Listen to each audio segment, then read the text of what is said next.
Alright guys, in this video I want to talk about cryptocurrencies and why I believe everybody who's watching this should have a little piece of the action. So as you guys know, on this channel I don't talk so much about finance, I don't talk about cryptocurrencies or stocks or real estate, but I truly believe that what I'm about to say should be taught in school and it's going to benefit you if you listen to the rest of this video. Okay, so check this out. Recently we started investing in cryptocurrencies, but before that in 2017 I too got burned in that Bitcoin bubble. I remember going to a local brokerage and depositing $10,000, and in the lineup were like grandmas and like stay-at-home moms or like everyday average people. And at that point I should have known, but like this is probably a bubble. People that have no idea what's going on, including myself, going to give $10,000 to this thing and hoping that the thing will go up. And hey, you know, when the market dipped, everybody started selling and the market crashed, right? So I totally understand that. Now look, obviously going through this crazy time that we live in, the government decided to print a lot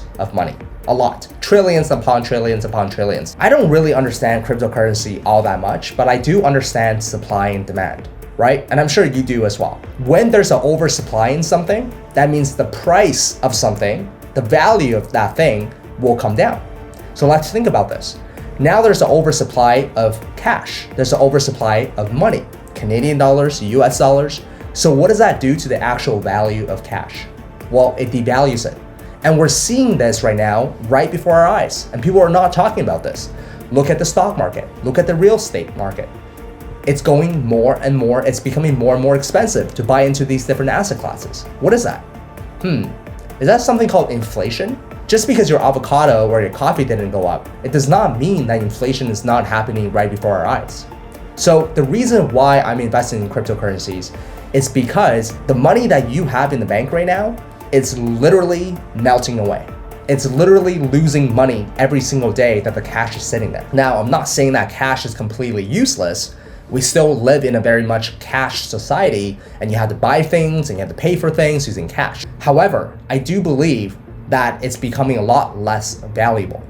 Now, what we've done, and as you guys know, that we recently sold one of our businesses and we got a big chunk of cash in the bank.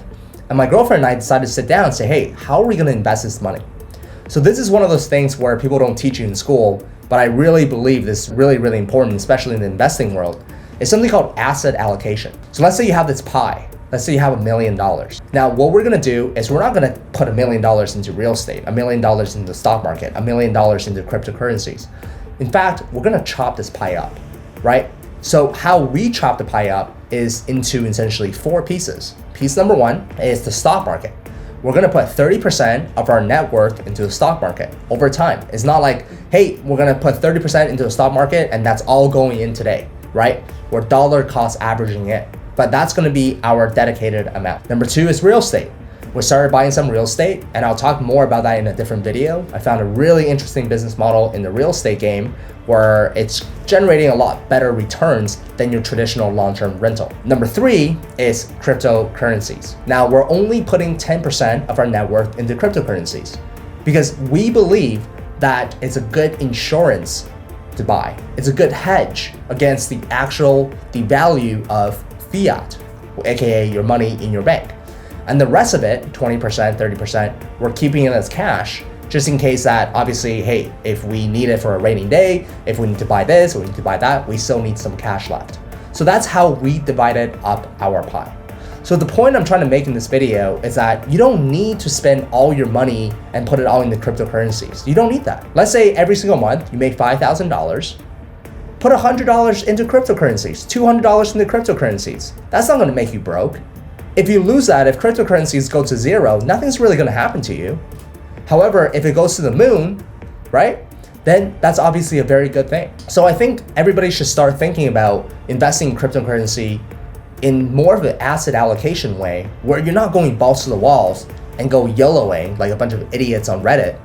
However, I think it makes sense in the current climate of our economic climate, the fact that government's printing even more money. So I think it makes sense to put a little bit of money into cryptocurrencies. So anyway, I'm not sure if that's a good explanation or not, but all I know is that the money is being devalued and I don't want my hard-earned cash to keep getting devalued. So that's why I'm investing in cryptocurrencies and other asset classes as well. And what I'm gonna do is link down a video down below where I listened to this guy named Michael Saylor. I think this was a couple months ago, where he literally put his entire company's cash into Bitcoin. And that's exactly what Elon Musk announced that he's gonna do today, right? They put $1.6 billion of their cash into cryptocurrencies. The smartest people in the world are doing it. You don't wanna get left behind. So put 5, 10%, whatever you're comfortable with, into cryptocurrencies, and hopefully I'll see all of you on the moon.